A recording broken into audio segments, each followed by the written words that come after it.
कोकणातील प्रत्येक अपडेट जाणून घेण्यासाठी आजच माझे कोकणच्या सोशल मीडिया प्लॅटफॉर्मला लाईक, फॉलो आणि सबस्क्राईब करा।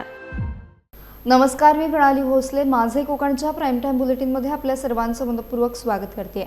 बुलेटिनला सुरुवात करण्याआधी पाहूयात हेडलाईन्स। मुरुड येथे सार्वजनिक बांधकाम विभागातील महिला अभियंता एसीबीच्या जाळ्यात, भ्रष्टाचार प्रकरणाने उडवली खळबळ।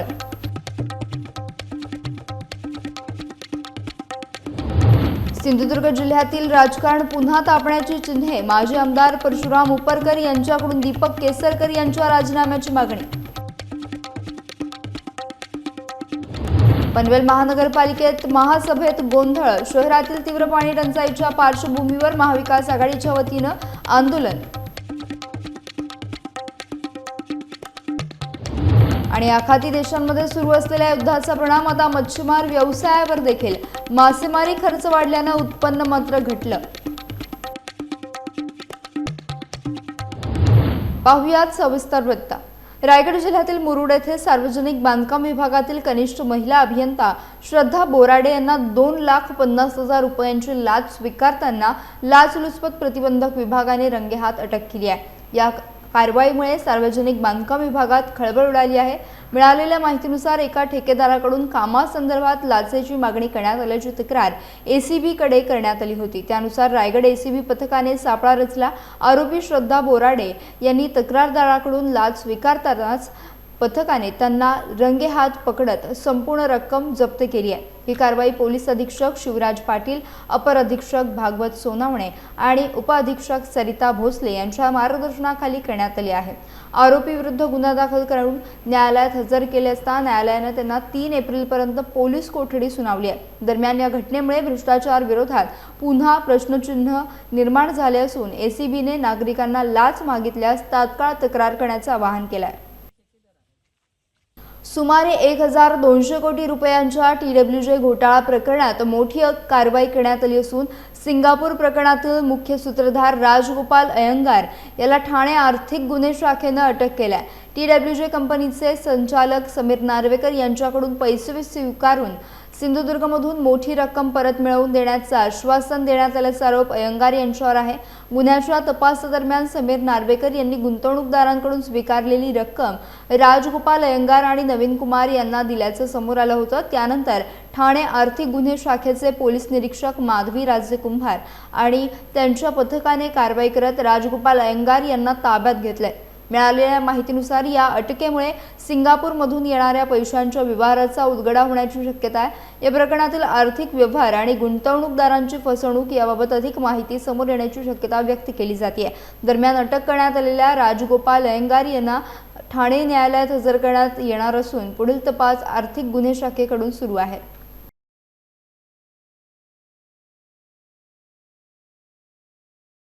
सिंधुदुर्ग जिल्ह्यातील राजकारण पुन्हा तापण्याची चिन्हे दिसत असून ठाकरे सेनेचे माजी आमदार परशुराम उपरकर यांनी दीपक केसरकर यांच्यावर जोरदार टीका करत त्यांच्या तात्काळ राजीनाम्याची मागणी केली आहे। पत्रकार परिषदेत बोलताना उपरकर यांनी केसरकरांवर गंभीर आरोप करत शिक्षण खात्याच्या कारभारावर प्रश्नचिन्ह उपस्थित केलंय।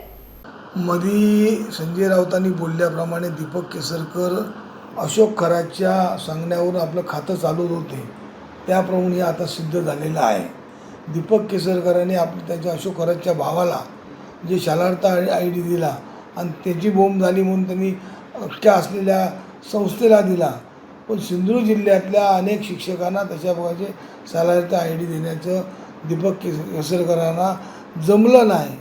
पण दीपक केसरकर हे बोंधूबाबाच्या आहारी जातात हे संपूर्ण जिल्ह्यातील आणि असलेल्या त्या मतदारसंघातील माहिती आहे। मधल्या काळात कोण गडिंग्लजचे बाबा येत होते, मधल्या अधिवेशनाच्या काळात त्यांनी निवडणुकीच्या काळात व्हॅनिटी व्हॅन अशा बाबांसाठी आणली होती। त्यामुळे दीपक केसरकर या बाबांमध्ये असल्यामुळे दीपक केसरकरांना अशोक खराच्या त्या केसमध्ये सहआरोपी करावं आणि दीपक केसरकरांनी आपल्या पदाचा राजीनामा देऊन घरात बसावं। अशा प्रकारे एका ठिकाणी राज्य शासन अंधश्रद्धेविरुद्ध कायदा करते आणि राज्य शासनाचे मंत्री अंधश्रद्धेच्या आहारी जातात। त्याचमुळे खऱ्या अर्थाने दीपक केसरकरांनी राज्य शासनाचा कायदा जो धुळीला मिळवला आहे त्याचबरोबर दीपक केसरकरांनी हे कृत्य केल्यामुळेच दीपक केसरकरांचे नेते शिंदेनी पण त्यांना झापलेलं आहे. त्यामुळे शिंदेनी पण त्यांच्यावर नाराजी व्यक्त केलेली आहे. अशा प्रकारचे दीपक केसरकरांनी आपला स्वतःहून राजीनामा द्यावा आणि SITने त्यांना सहआरोपी करावं. दीपक केसरकरने शारदा ID अशोक खरातच्या सांगण्यावरून अनेक लोकांना दिलेले आहे आणि ते अनेक लोकांचे दिलेले चौकशीमध्ये आले पाहिजे आणि त्या चौकशी अंतर्गत दीपक केसरकरांनी हा गुन्हा केला आहे म्हणून त्यांच्यावर सहआरोपी करून त्यांना आरोपी केलं पाहिजे आणि दीपक केसरकरांना शिक्षा झाली पाहिजे. भोंदूबाबा अशोक खरात प्रकरण राज्यभरात संतापाची लाट उसळली असताना आता या प्रकरणावर आमदार महेंद्र दळवी यांनी कठोर भूमिका मांडली आहे. रायगडमध्ये माध्यमांशी बोलताना त्यांनी ज्यांनी चुकीचं कृत्य केलं आहे त्यांना त्याची शिक्षा भोगावीच लागेल असा इशारा दिला. तसेच या प्रकरणात केवळ आरोपीच नव्हे तर त्याला समर्थन देणाऱ्या व्यक्तींवर देखील कारवाई होण्याची शक्यता असल्याचं त्यांनी स्पष्ट केलं आहे. गुन्हा रजिस्टर झाल्यानंतर SITच्या माध्यमातून चौकशी सुरू आहे. जोपर्यंत चौकशीचा हे बाहेर येत नाही तोपर्यंत आमच्यासारख्या राजकीय नेत्यांनी बोलणं उचित नाही आहे. पण ज्यांनी केलं त्याला भोगायला नक्की लागणार आहे. जे त्रिवाद सत्य आहे आणि खऱ्या बाबतीमध्ये उभा महाराष्ट्र का देश हलवलेला आहे. ज्या पद्धतीने त्यांनी अन्याय महिलांच्यावर केलेत आणि सपोर्टर जी लोक आहेत तर नक्की त्यांना कारवाई होणार आहे. त्याच्यामध्ये आज आम्ही बोलून काय होणार आहे, येत्या 8-10 दिवसामध्ये आता त्याची कस्टडी संपल्यानंतर जे काय चित्र बाहेर येईल त्याप्रमाणे प्रत्येकावर गुन्हे दाखल तर होणार आहेत आणि त्याची वाट आम्ही बघतो. रायगड जिल्ह्यातील राजकारणात खळबळ उडवणारे मोठे विधान जिल्हा परिषद सदस्य विकास गोगावले यांनी केले आहे. मंत्री अदिती तटकरे आणि अनिकेत तटकरे यांच्या भागीदारीतील कंपन्यांबाबत त्यांनी गंभीर प्रश्न उपस्थित केले आहेत. आकाश चौधरी यांच्यासोबत असलेल्या या कंपनीविषयी तपास व्हावा अशी अप्रत्यक्ष मागणी देखील त्यांनी केली आहे. किरीट सोमय्या साहेब यांनी आपल्या सर्वांना माहिती असेल की यांनी पूर्ण हेलिकॉप्टरमधनं त्यावेळेला काय काय पाहणी केली होती. आता मला त्या गोष्टीमध्ये काय खोलात जायचं नाही आहे, परंतु ज्या काही गोष्टी होत आहेत, ज्या काही घडणार आहे ते आपल्या सर्वांना कल्पना आहे. परंतु तुम्ही मगाशी दळवी साहेबांचा जो प्रश्न विचारला की 10 कंपन्या नाही आहेत. मुलामध्ये त्यावेळेला सोमय्या साहेबांनी 150 कंपन्या सांगितल्या होत्या. जयंत भाई पाटील त्यावेळेला त्यांनी 150 कंपन्या सांगितल्या होत्या.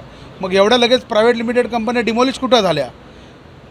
आता मी अधिक बोललो तर मग लगेच उद्या माझी हेडलाईन लागणार आहे. म्हणून जे काय ते आता त्याच्या बाबतीमध्ये जो काय तपास येईल ते समोर आपल्याला या ठिकाणी येणारच आहे. पनवेल महानगरपालिकेच्या महासभेदरम्यान मोठा गोंधळ उडाल्याचं चित्र पाहायला मिळालं. शहरातील तीव्र पाणी टंचाईच्या पार्श्वभूमीवर महाविकास आघाडीच्या वतीने सभागृहाबाहेर जोरदार आंदोलन करण्यात आले.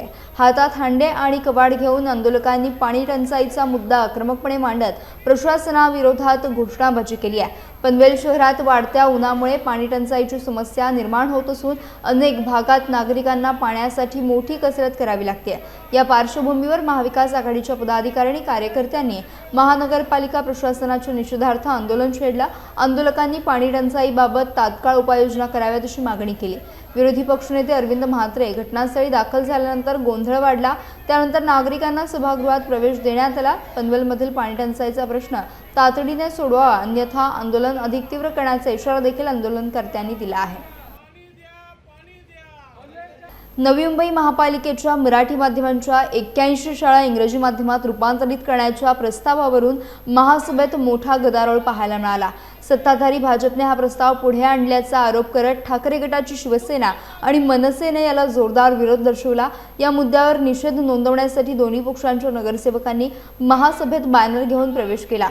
मराठी शाळा इंग्रजी माध्यमात करण्याच्या निर्णयामुळे मराठी भाषेवर गदा येणार असल्याची भूमिका विरोधकांनी मांडली. मराठी माध्यमांच्या शाळा बंद पडण्याच्या मार्गावर असताना त्या सक्षम करण्याऐवजी इंग्रजी माध्यमात रूपांतर करणे चुकीचे असल्याचा आरोप करण्यात आला.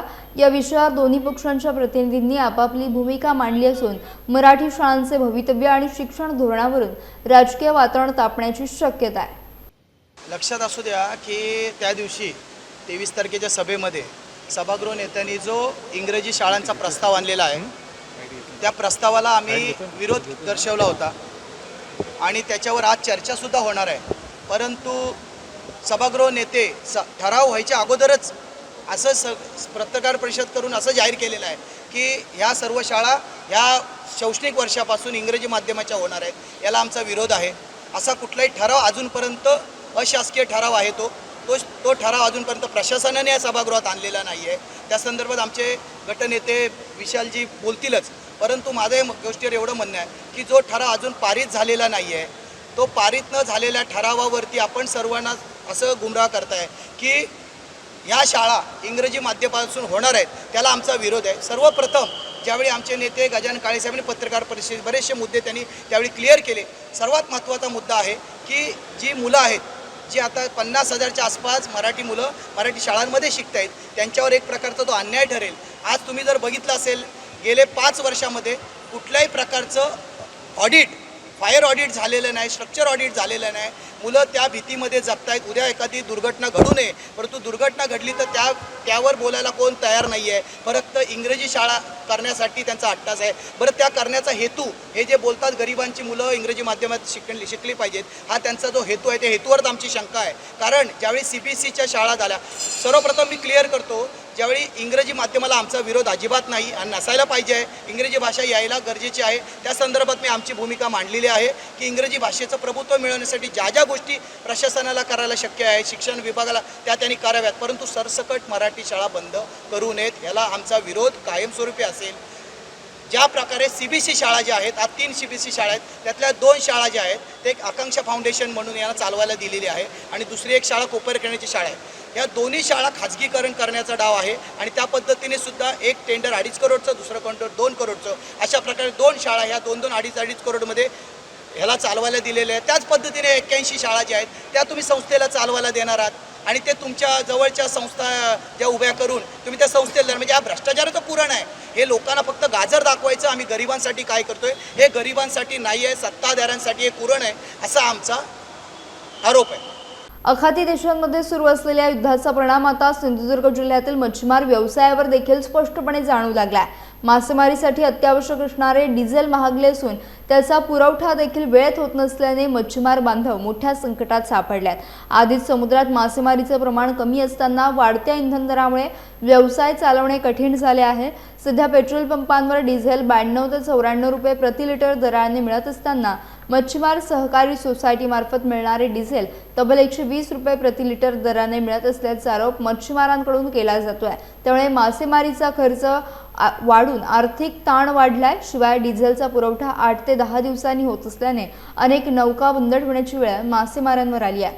दरम्यान वाढत्या इंधन खर्चाचा परिणाम माशांच्या दरावर देखील झाला आहे. 8-10 दिवसांनी डिझेल आता आलं आहे वेंगुर्ल्या बंदरामध्ये, रात्र गाडी आली आणि आता ते मच्छीमार घेणार. परंतु डिझेलचा भाव वाढल्यामुळे मुळातच मासेमारी धंदा कमी झालेला आहे आणि माशाचे भाव वाढले म्हणून शासन सांगते किंवा लोक सांगतात, हा विषय वेगळा झाला. पण मुळातच झालाय कसे, कामगारांचे पगार पण वाढलेले आहेत, मच्छीमारीला लागणारं सामान पण वाढलेलं आहे आणि 92 रुपयावरनं जो ओपन दर आहे तो सोडून आम्हाला मच्छीमारांना 120 रुपये दर, कारण आता जी गाडी आली ते 120 रुपयाच्या दराची गाडी आलेली आहे. त्याच्यामुळे मच्छीमार हा अडचणीत आलेला आहे आणि शासन दिशाभूल करत आहे की मच्छीमार हा शेतकरी वर्गामध्ये म्हणजे ऍग्रिकल्चर खाली आला. या शब्दाचा मान ठेवून जर शासनाने गंभीरतेने विचार केला तर शासन मच्छीमारांना उपाशी मारणार नाही. पण त्या पद्धतीचा विचार होतच नाही, कारण 2 वर्षापूर्वी आमचा असाच मोर्चा वगैरे संपूर्ण महाराष्ट्रभर झालेला होता. त्यामुळे आम्हाला त्या लोकांनी, अर्थात मंत्री लोकांनी आम्हाला कमर्शियल मानलेलं आहे आणि कमर्शियल मानून, कारण आम्ही मुळात गप्प राहतो, कारण आमचा वालीच कोण नाही मच्छीमारांची बाजू मांडणारा. आणि आता नितेश राणे आमचे पालकमंत्री आहेत, त्याने आमची बाजू मांडली आहे पार्लमेंटमध्ये, मांडून सुद्धा मच्छीमारमध्ये समाविष्ट करून घेतला. पण हे सगळे नियम जे लावले आहेत ते जातक नियम लावून आम्हाला 120 रुपयाने डिझेल आज विकलं जात आहे. त्याच्याबद्दल आम्ही खंत व्यक्त करतो. डिझेलचा तुटवडाच आहे आणि 10 दिवसांनी आज गाडी आली आहे, ती पण रेट वाढून आले, 120चा रेट करून आले आणि तेच डिझेल आता पंपावर 92 रुपयाने पडतंय. हा तोटा आहे आम्हाला मच्छीमारांना. तर गांभीर्याने लक्ष द्यावं आमच्याकडे, मच्छीमारांकडे शासनाने, थोडीच मागणी करतो. मासे महागले काय सध्या पेट्रोल आणि डिझेल भेटत नाही म्हणून मासे महागलेले आहेत. आता दर काय आहे माशांचा? आता ही कोलंबी 300 रुपये किलो आहे, ती 600 रुपये किलो आहे आणि मासे जास्त भेटत नाही सध्या, त्यामुळे महाग आहे. सुरमई वगैरे बाकी सुरमई भेटत नाही, सध्या 1000 रुपये किलो आहे, हलवे 900 रुपये किलो आहे, पापलेट 1800 रुपये किलो आहे. रत्नागिरी जिल्ह्यातील प्रसिद्ध गणपतीपुळे देवस्थानाने भाविकांसाठी मोफत नाश्त्याची सुविधा करत स्तुत्य उपक्रम राबवला आहे। आखाती देशातील युद्धजन्य परिस्थितीमुळे व्यावसायिक गॅस सिलेंडरच्या पुरवठ्यात अडथळा निर्माण झाला असून मंदिर परिसरातील अनेक हॉटेल चालकांनी सेवा देण्यास असमर्थता दर्शवली आहे। त्यामुळे पर्यटक आणि भाविकांची मोठी गैरसोय होत होती। या पार्श्वभूमीवर गणपतीपुळे देवस्थानाने पुढाकार घेत भाविकांसाठी मोफत नाश्त्याची सुविधा केली आहे। या उपक्रमाचा पहिल्याच दिवशी 500 पर्यटकांनी लाभ घेतला। अचानक निर्माण झालेल्या परिस्थितीत भाविकांना अडीअडचणींचा सामना करावा लागू नये या भावनेतून मंदिर प्रशासनाने हा निर्णय घेतल्याचं सांगण्यात आलं आहे। गॅस पुरवठ्यातील तुटवड्यामुळे अनेक हॉटेल्स बंद राहिल्याने पर्यटकांना नाश्ता मिळणे कठीण झाले होते। यामुळे मंदिर परिसरात आलेल्या भाविकांची मोठी गैरसोय होत होती। ही समस्या लक्षात घेऊन देवस्थानाने तात्काळ मोफत नाश्त्याची व्यवस्था उपलब्ध करून दिली आहे। मंदिर प्रशासनाच्या निर्णयाचे भाविकांकडून स्वागत करण्यात येत असून या उपक्रमामुळे पर्यटकांना मोठा दिलासा मिळाला आहे। रायगड जिल्ह्यातील रोहा तालुक्यात राजकीय भूकंप घडवणारी मोठी घडामोड समोर आली आहे। तालुका शिवसेनेचे माजी प्रमुख आणि विद्यमान उपजिल्हा प्रमुख ॲडव्होकेट मनोज कुमार शिंदे यांची पक्षातून हकालपट्टी करण्यात आली आहे। जिल्हा प्रमुख राजा केणी यांनी रोहा येथील शासकीय विश्रामगृहात झालेल्या पदाधिकारी आणि कार्यकर्त्यांच्या आढावा बैठकीत ही घोषणा केली। या निर्णयानंतर उपस्थित शिवसैनिकांनी जल्लोष करत पक्षाच्या निर्णयाचे स्वागत केले। रोहा नगर परिषद निवडणुकीदरम्यान पक्ष शिस्तभंग, मर्जीतील उमेदवारांना पाठिंबा आणि विरोधकांशी हातमिळवणी केल्याचा आरोप ॲडव्होकेट मनोज कुमार शिंदे यांच्यावर करण्यात आला। निवडणूक निरीक्षकांच्या अहवालाच्या आधारे ही कारवाई करण्यात आल्याचे जिल्हाप्रमुख राजा केणी यांनी स्पष्ट केले। या बैठकीला जिल्हा परिषद सदस्य उर्वशी वाडकर, सुमित काते, वर्षा देशमुख, सुप्रिया जाधव यांच्यासह शेकडो कार्यकर्ते उपस्थित होते। या निर्णयामुळे रोहा तालुक्यातील राजकीय वातावरण तापले आहे। आत्ता तर आम्हाला ती ही बातमी कळलेली आहे। आत्ता ही मंडळी सगळी येत आहेत इथं मिटिंगला, तेव्हा आम्ही ती सगळी चर्चा करतो। काय झालं आहे, रोहा नेमका 3 भागामध्ये विभागला गेला आहे। पेनमध्ये काही भाग, अलिबाग मुरुडमध्ये काही भाग, इकडं आमच्या श्रीवर्धन मतदारसंघ म्हणजे इकडे काही भाग, असा हा सगळा विभागला गेलेला आहे। आणि त्याच्यामुळे नेमकी अडचण अशी होती की नेमकं आता तिथे अलिबागवाला कोण बघावं, का इकडून आमच्या दक्षिण रायगडकडनं कोण बघावं, ह्या सगळ्या गोष्टीचा आत्ता ते आल्यानंतर आम्ही विचार करतो आहे।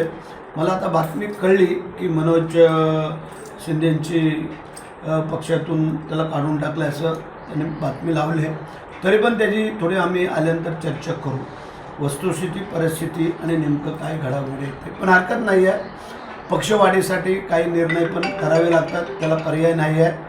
मीटिंग होती आणि संघटनेमध्ये पक्षामध्ये शिस्त असावा, कारण आणि गेल्या नगरपालिकेच्या निवडणुका आणि आता झालेल्या जिल्हा परिषदेच्या निवडणुका, गेल्या नगरपालिकेच्या निवडणुकीमध्ये पक्षाला कुठेही यश आलं नाही, या जिल्हा परिषदेच्या निवडणुकीमध्ये पक्षाला यश आलं। आणि ह्यामध्ये जे कोण पक्षाचे आमचे तालुका प्रमुख होते, नंतर उपजिल्हा प्रमुख झाले मनोज कुमार शिंदे यांनी या दोन्ही निवडणुकीमध्ये पक्षाच्या विरोधात काम केलं। त्यामुळे पक्षातून त्यांची आम्ही हकालपट्टी केलेली आहे आणि सर्व संघटनेची जी तालुक्याची जी कार्यकारिणी होती, रोहा तालुका कार्यकारिणी, ही आम्ही पूर्णपणे बरखास्त केलेली आहे। 15 दिवसानंतर सर्व कार्यकर्त्यांशी, प्रमुख कार्यकर्त्यांशी चर्चा करून नवीन कार्यकारिणी आम्ही देण्याचा प्रयत्न करणार आहोत। ठीक आहे, थँक्यू।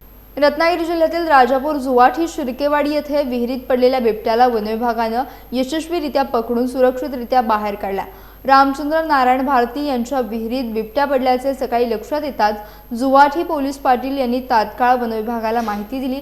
घटनेची माहिती मिळताच परिमंडळ वनाधिकारी, परिक्षेत्र वनाधिकारी रत्नागिरी, वनपाल आणि वनरक्षक राजापूर यांच्यासह रेस्क्यू टीम घटनास्थळी दाखल झाली। सुमारे 35 ते 40 फूट खोल विहिरीत बिबट्या दगडावर बसलेला दिसून आला। त्यानंतर सकाळी पिंजरा दोरीच्या साहाय्याने विहिरीत सोडण्यात आला। अवघ्या 4 मिनिटात म्हणजे 11:09 बिबट्याला सुरक्षितपणे पिंजऱ्यातून जेरबंद करण्यात वनविभागाला यश आलं। त्यानंतर पशुधन विकास अधिकारी डॉक्टर वेर्लेकर यांनी बिबट्याची तपासणी केली असता तो पूर्णपणे सुस्थितीत असल्याचे स्पष्ट झाले। पकडलेला बिबट्या हा मादी जातीचा असून तिचे वय अंदाजे 1.5 ते 2 वर्ष असल्याचे सांगण्यात आले। दरम्यान उन्हामुळे पाण्याच्या शोधात वन्यप्राणी विहिरीत पडण्याच्या घटना वाढत असल्याने जंगल परिसरात पाणवठे निर्माण करावेत अशी मागणी स्थानिकांकडून करण्यात येते। राजापूर, लांजा आणि साखरपा परिसरात वन्यजीवांचे प्रमाण मोठ्या प्रमाणात असल्याने खबरदारीची गरज व्यक्त करण्यात येत आहे। खेड तालुक्यातील शिक्षिका स्वप्नाली शंकर जोशी यांना शिक्षण क्षेत्रातील उल्लेखनीय कार्याबद्दल राज्यस्तरीय आदर्श शिक्षक पुरस्काराने सन्मानित करण्यात आले. ध्येय फाउंडेशन महाराष्ट्र यांच्या वतीने दिला जाणारा हा मानाचा पुरस्कार राज्यातील गुणवंत शिक्षकांच्या कार्याची दखल घेण्यासाठी प्रदान केला जातो. यंदा महाराष्ट्रातील विविध जिल्ह्यांमधून निवड झालेल्या शिक्षकांमध्ये स्वप्नाली जोशी यांचा समावेश झाल्याने खेड तालुक्याचा मान उंचावला. पिंपरी चिंचवड महानगरपालिकेच्या गदी माडगुळकर नाट्यगृहात 29 मार्च रोजी हा पुरस्कार सोहळा पार पडला. यावेळी स्वप्नाली जोशी यांना मानाचा फेटा, आकर्षक शील्ड आणि सन्मानपत्र देऊन गौरवण्यात आले. स्वप्नाली जोशी या विद्यार्थ्यांच्या सर्वांगीण विकासावर भर देत अध्यापन करतात. विद्यार्थ्यांमध्ये विचारक्षमता, सृजनशीलता आणि आत्मविश्वास वाढवण्यासाठी त्या विविध उपक्रम राबवतात. त्यांचे आईवडील दोघेही शिक्षक असल्याने त्यांना लहानपणापासूनच शैक्षणिक वातावरणाची प्रेरणा मिळाली. त्यांच्या उल्लेखनीय कार्याची दखल घेऊन मिळालेला हा पुरस्कार त्यांच्या कुटुंबियांसह खेड तालुक्यातील सर्वांसाठी अभिमानाची बाब ठरली आहे.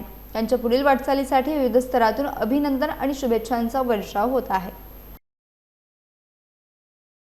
खेड तालुक्यातील अंबाई येथील जिल्हा परिषद शाळा अंबाई पाटीलवाडी आणि जिल्हा परिषद शाळा अंबाई ब्राह्मणवाडी या दोन्ही शाळांमध्ये विद्यार्थ्यांना वह्या आणि खाऊ वाटपाचा उपक्रम राबवण्यात आला. माजी सैनिक विष्णू सकपाळ यांचे सुपुत्र विशाल सकपाळ यांनी हा सामाजिक उपक्रम आयोजित केला होता. जिजाऊ शैक्षणिक व सामाजिक संस्था महाराष्ट्र यांच्या माध्यमातून विशाल सकपाळ सातत्याने विविध शैक्षणिक आणि सामाजिक उपक्रम राबवत असतात. त्याचाच एक भाग म्हणून या दोन्ही शाळांतील विद्यार्थ्यांना वह्या आणि खाऊचं वाटप करण्यात आलं. या उपक्रमामुळे विद्यार्थ्यांमध्ये आनंदाचे वातावरण निर्माण झाले. ग्रामीण भागातील विद्यार्थ्यांना शैक्षणिक साहित्याची मदत व्हावी आणि त्यांना शिक्षणासाठी प्रोत्साहन मिळावे या उद्देशाने हा उपक्रम आयोजित करण्यात आल्याचं विशाल सकपाळ यांनी सांगितलं. विद्यार्थ्यांनी या उपक्रमाबद्दल समाधान व्यक्त करत आभार मानले. या कार्यक्रमाला गावातील ग्रामस्थ मोठ्या संख्येने उपस्थित होते. सामाजिक बांधिलकी जपत विद्यार्थ्यांसाठी राबवण्यात आलेल्या उपक्रमाचे ग्रामस्थांकडून कौतुक होत आहे. खेड येथील शिवतेज आरोग्य सेवा संस्थेच्या सिद्धयोग विधी महाविद्यालयातर्फे जिल्हा परिषद पूर्ण प्राथमिक शाळा सातवेनगाव माळ येथे शैक्षणिक व कायदेविषयक मार्गदर्शनाचा उपक्रम उत्साहात पार पडला. प्राचार्य प्रीती बोंद्रे यांच्या मार्गदर्शनाखाली ॲडव्होकेट दिलीप चव्हाण यांच्या नेतृत्वात आयोजित या कार्यक्रमाला विद्यार्थी, शिक्षक आणि पालक तसेच ग्रामस्थ मोठ्या संख्येने उपस्थित होते. या कार्यक्रमात प्राध्यापक ॲडव्होकेट दिलीप चव्हाण, दीपाली चोरगे, रुपाली गुरव, वैष्णवी निजामपूरकर तसेच यश मुंडेकर आणि सिद्धी शिंदे यांनी विद्यार्थ्यांना स्वतःचा अभ्यास स्वतः कसा करावा याविषयी मार्गदर्शन केले. तसेच सिद्धयोग विधी महाविद्यालयाच्या समाजोपयोगी उपक्रमांची माहिती तेजस राऊत, सिद्धी शिंदे आणि मीनाक्षी कांबळे यांनी दिली. बाल लैंगिक अत्याचार कायद्याविषयी विद्यार्थ्यांनी नाटिका सादर करत जनजागृती केली. यामध्ये दीपाली चोरगे, सिद्धी शिंदे, मीनाक्षी कांबळे, रुपाली गुरव, वैष्णवी निजामपूरकर, यश मुंडेकर आणि तेजस राऊत यांनी सहभाग घेतला. कार्यक्रमासाठी पोलीस पाटील ओमकार नायनाक, तंटामुक्ती अध्यक्ष वसंत नायनाक, मुख्याध्यापक विठ्ठल नलवडे यांची उपस्थिती लाभली. सूत्रसंचालन ग्रीष्मा पवार यांनी केले तर आभार प्रदर्शन सूर्यकांत बेंद्रे यांनी केले. राष्ट्रगीताने या कार्यक्रमाची सांगता झाली. रत्नागिरी जिल्ह्यातील खेड तालुक्यातील चिंचवाडी तळे येथे श्रीदेवी वाघजाई, कमळजाई देवी आणि श्रीदेव सोमेश्वर यांच्या जत्रोत्सवाचे आयोजन करण्यात आले आहे. शुक्रवार दिनांक 3 एप्रिल ते रविवार दिनांक 5 एप्रिल या कालावधीत हा जत्रोत्सव भक्तिमय वातावरणात पार पडणार आहे. जत्रोत्सवाची सुरुवात शुक्रवारी 3 एप्रिल रोजी पहाटे देवीच्या पारंपरिक चैत्री पूजनानंतर देवीची लाट आणण्याच्या कार्यक्रमाने होणार आहे. शनिवारी 4 एप्रिल रोजी रात्री 9 वाजल्यापासून निमंत्रित पालख्यांचे आगमन होणार असून विविध गावातील देवी देवतांच्या पालख्या जत्रोत्सवात सहभागी होणार आहेत. यामध्ये रामवरदायनी, काळकाई झोलाई, भैरी चाळकोबा तसेच रघुवीर मानाई यांसारख्या देवतांच्या पालख्यांचा समावेश आहे. रात्री 9:30 वाजता लाटपूजन व चढवण्याचा कार्यक्रम होणार असून त्यानंतर स्वागत समारंभ आयोजित करण्यात आला आहे. रात्री 12 वाजता गुरुमाऊली प्रस्तुत गरजा महाराष्ट्र माझा हा करमणुकीचा कार्यक्रम सादर केला जाणार आहे. रविवारी 5 एप्रिल रोजी दुपारी चौक पूजन, लाट फिरवणे आणि निमंत्रित पालख्यांना निरोप देऊन जत्रोत्सवाची सांगता होणार आहे. या जत्रोत्सवाला भाविकांनी मोठ्या संख्येने उपस्थित राहावे असे आवाहन ग्रामसेवा मंडळ चिंचवाडी तळे आणि मुंबईकर मंडळ यांच्या वतीने करण्यात आले. याचा बुलेटिनमध्ये वेळ झाली आहे. इथेच थांबण्याची भेटूयात नवीन बुलेटिनसह. तोपर्यंत तुम्ही कुठेही जाऊ नका. पाहत राहा फक्त माझे कोकण.